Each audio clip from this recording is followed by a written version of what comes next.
অহংকারকে আমি চিহ্ন করতে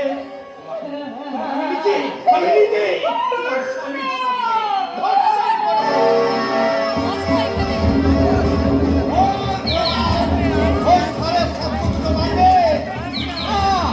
আমার জীবন থাকতে আমি তা পূর্ণ হতে দেবো না সরকার। তোমাদের জীবন তো যাবে বাঁচাতে পারবে না।